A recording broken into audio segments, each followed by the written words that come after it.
Hello, everybody, and welcome to Nursing 415. I'm Professor Mulcahy, and Professor Kelly Connolly and I are very excited to start this semester with you. These topics that we'll be discussing through the semester touch on many of my passions and many of Professor Kelly Connolly's as well. Hopefully, they will ignite some of your passions too. All right, what should you get out of this video? Well, we're going to look at some contemporary news stories in women's health.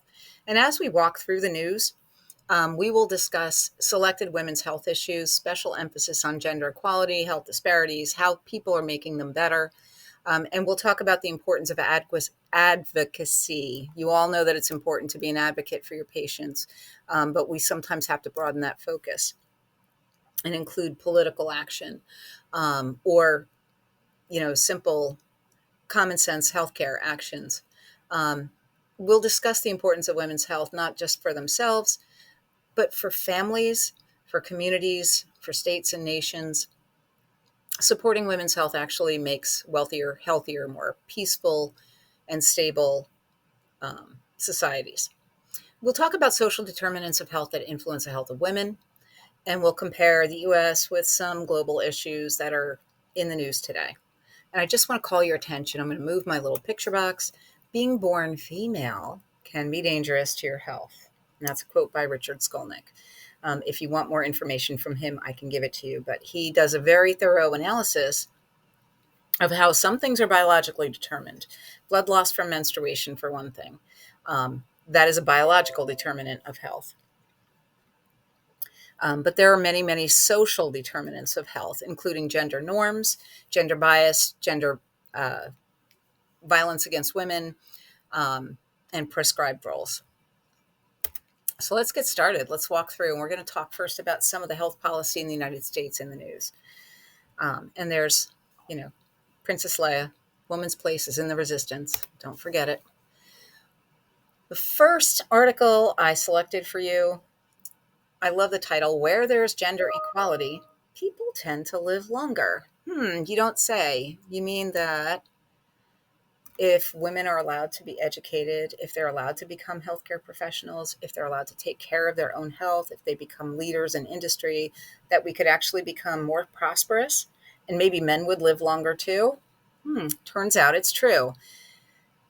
Both women and men are likely to live longer when a country makes strides towards gender equality, according to a new global study that authors believe to be the first of its kind. And I'm surprised that it took all the way until 2023 for anyone to come to this conclusion. I mean, it's pretty self-evident when you look at data. Countries that have very poor rates of gender equality are typically lower income countries with poor health infrastructure.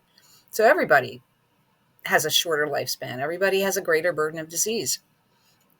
But they actually measured it, and overall in 2021, each 10% increase in the modified gender gap index, which measures things like pay gap and representation and other issues of gender equality, it was associated with an increase in women's life expectancy, which is pretty expecting what you might expect, but also a 2.9-year increase for men. And all that means is that the gap was, a little bit narrowed at that point. So let's not forget, this is a good quote because we're going to see a video after this lecture series that talks about representation in leadership, representation in media, women as leaders contribute to wealthier and hence healthier societies for all. If you have more money to spend promoting health and addressing health issues, definitely you will live in a healthier society. So interesting. Again, I almost want to say duh when I see this one. So this is the first ever White House initiative that will strive to advance women's health research, because most of the health care that women received is based on research that was performed by male researchers and used male participants in their studies. So the drugs that are available for heart disease, mostly studied in men. Men's symptoms of heart disease are different. Women tend to be dismissed more commonly when it comes to those big diseases. So this is supposed to right some of that wrong.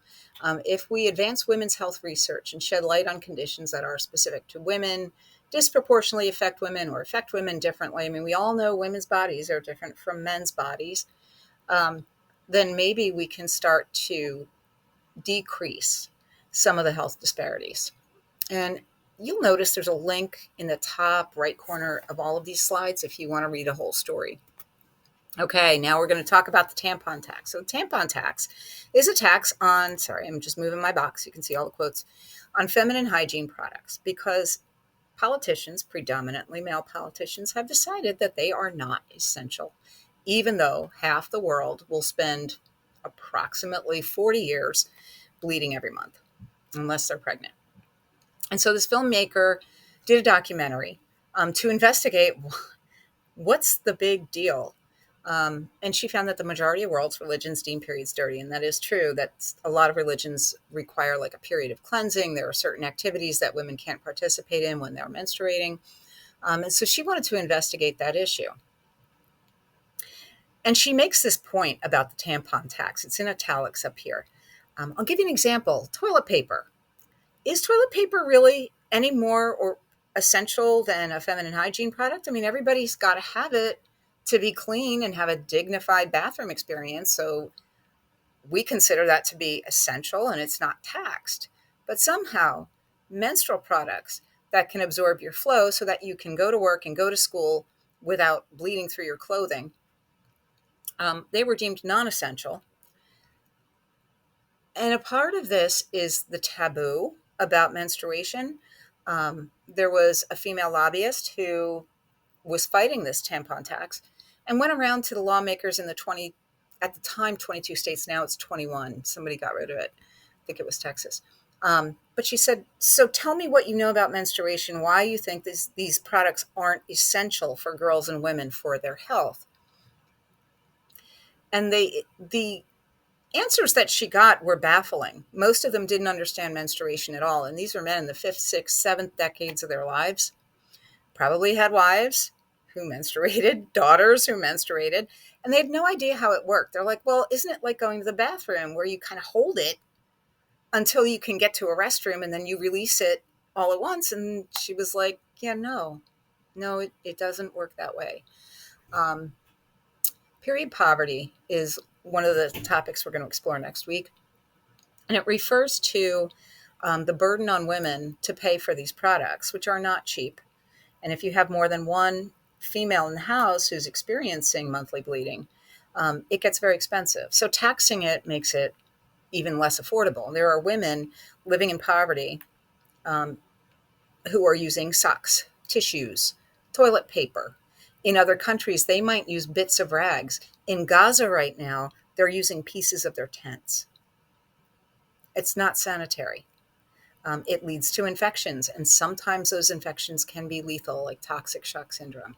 But she explores and unpacks this mostly in America because she's talking about the tampon tax. But it's indicative of kind of a global attitude of disgust towards a very natural and healthy body function. All right. Another policy issue, WIC, in danger of running out of money if not addressed by Congress. And this upsets me because, if anything, I believe WIC should be expanded so that all women have access to it. What is WIC? WIC is a program that provides healthy food. You cannot just walk into a grocery store and buy whatever you want. You can't buy Little Debbie's cakes. You can't buy white bread. You can buy whole grain foods. They subsidize proteins, but there's like approved products for a WIC program.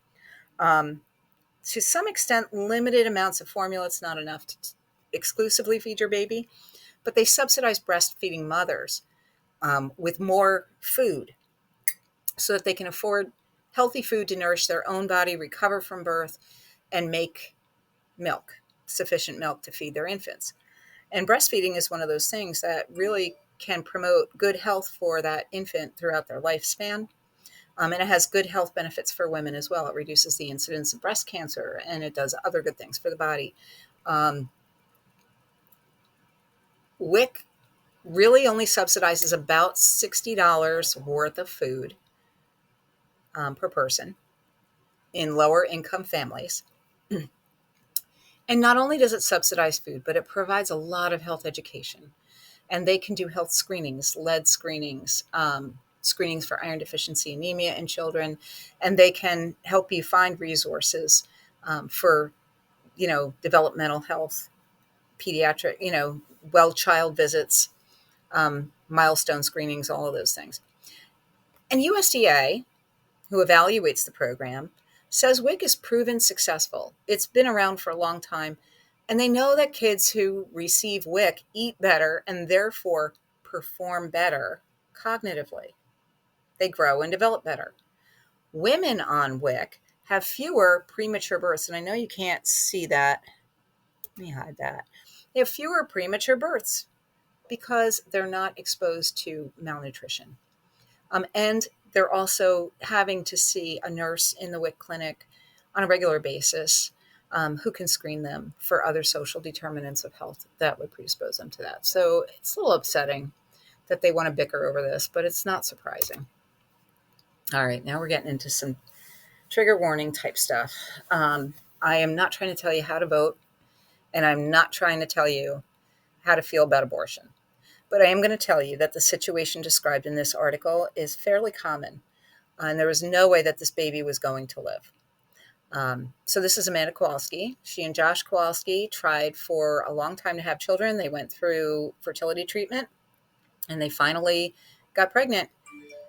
And they felt that it was a miracle, and they were happy about it. But then at 18 weeks, Amanda's water broke.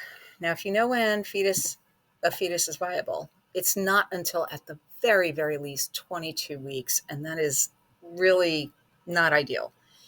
23 weeks, chances get a little better. 24 weeks, they usually make it. But at 18 weeks, a baby with no amniotic fluid is not going to live. Even if they survive to viability, the lack of amniotic fluid will not permit their lungs to expand and grow. And so they end up with something called hypoplastic lungs, and then they die.